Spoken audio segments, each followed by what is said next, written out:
Bale application ಬಗ್ಗೆ ನಾವು 2 ದಿನದಿಂದ ವಾದ ಮಾಡಿದ್ವಿ. ಪೊಲೀಸ್ ಅವ್ರಿಗೆ 2 ದಿನದ ಒಂದು ಕಸ್ಟಡಿಯನ್ನು ನೀಡಿತ್ತು. ಈ ಕಸ್ಟಡಿ ಮುಗಿದಿದ ನಂತರ ಬೇಲಿನ ತೀರ್ಪನ್ನು ಕೊಡ್ತೀನಿ ಅಂತ ನ್ಯಾಯಾಧೀಶರು ಹೇಳಿದರು. ಇವತ್ತು ತೀರ್ಪು he shall be released on bail ಅಂತ ಕೊಟ್ಟಿದ್ದಾರೆ. ಒಂದು ಶ್ಯೂರಿಟಿ ಹಾಗೂ 15,000 ಬಾಂಡ್. ನಮಗೆ ಸಹಜವಾಗಿಯೇ ಇಂತಹ ಪ್ರಕರಣಗಳಲ್ಲಿ ಇನ್ನಷ್ಟು ಬೇಗನೆ ಬರಬೇಕಿತ್ತು ಬೇಗ. ಆದರೆ ಇದು ಒಂಥರ ಸೆನ್ಸೇಷನಲ್ ಕೇಸ್ ಆದ್ದರಿಂದ ರಾಜೀವ್ ಗೌಡರು ಇಲ್ಲಿ ನಿಂತಿದ್ದ MLAಗೆ ನಿಂತಿದ್ದ ಅಭ್ಯರ್ಥಿಗಳಾದ್ದರಿಂದ ಸ್ವಲ್ಪ ತಡವಾಯಿತು. ಆದರೂ ಸಹ ನಾವು ಕಾನೂನಿಗೆ ತಲೆಬಾಗ್ತೀವಿ. ಆಮೇಲೆ ಏನಿದು ರಾಜಕೀಯ ಪ್ರೇರಿತವಾಗಿ ಏನಿದೆ ಆ ಭಾಗ ಏನಿದೆ, ಇದರಲ್ಲಿ ಅಪರಾಧದ ಒಂದು ಭಾಗ ಇರ್ಬೋದು ಸಂಭಾಷಣೆ, ಆದರೆ ರಾಜಕೀಯ ಪ್ರೇರಿತವಾಗಿ ಅವ್ರನ್ನ ಇನ್ನಷ್ಟು ದಿನ ಒಳಗಡೆ ಇಳಿಸ್ಬೇಕು ಅನ್ನೋ ಏನು ಹುನ್ನಾರ ನಡೆದಿದೆ ಅದ್ರ ಬಗ್ಗೆ ಏನು ಹೋರಾಟ ಮಾಡ್ತೀವಿ ರಾಜಕೀಯವಾಗಿ. ಸೊ ಅದು ರಾಜೀವ್ ಗೌಡರು ಅದ್ರ ಬಗ್ಗೆ ಹೋರಾಟ ಮಾಡ್ತಾರೆ. ಬಟ್ ಕಾನೂನು ಪ್ರಕಾರ ನಮ್ಗೆ ಇವತ್ತು ಬೇಲ್ ಸಿಕ್ಕಿದೆ.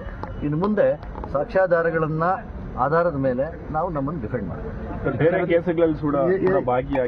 ಒಂದು ಕೇಸ್ ಒಂದು ಜನತಾದಳ ಇದೇ ಪ್ರಕರಣವನ್ನು ರಾಜಕೀಯವಾಗಿ ಇನ್ನೊಂದು ಮರಿ ಕೇಸ್ ಮಾಡಿದೆ.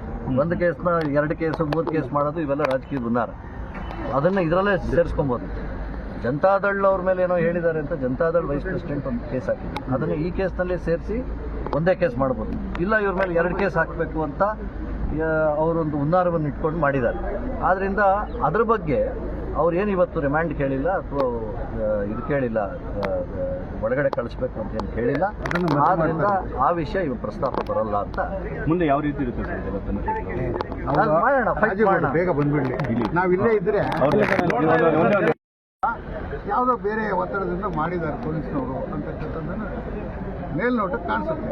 ಅದೇನಪ್ಪ, ಆದರೂ ಕೂಡ ಗಾಬರಿ ಬೀಳ್ದೇನೆ ಈ ಲಾಯರ್ ಒಬ್ಬನು ಇಟ್ಕೊಂಡು ಬಂದು ಇಲ್ಲಿ ಸರೆಂಡರ್ ಆಗಿ ಬೇಲ್ ಅಪ್ಲಿಕೇಶನ್ ಹಾಕಿ ಟ್ರಾನ್ಸ್ಪೋರ್ಟರ್ ಕಾಪಿ ಕೊಟ್ಟು ಅಬ್ಜೆಕ್ಷನ್ ಹಾಕಿಸಿ ಆರ್ಗ್ಯುಮೆಂಟ್ ಮಾಡಿದ್ರು. ಇಲ್ಲೇ ಬಿಟ್ಬಿಡೋರು.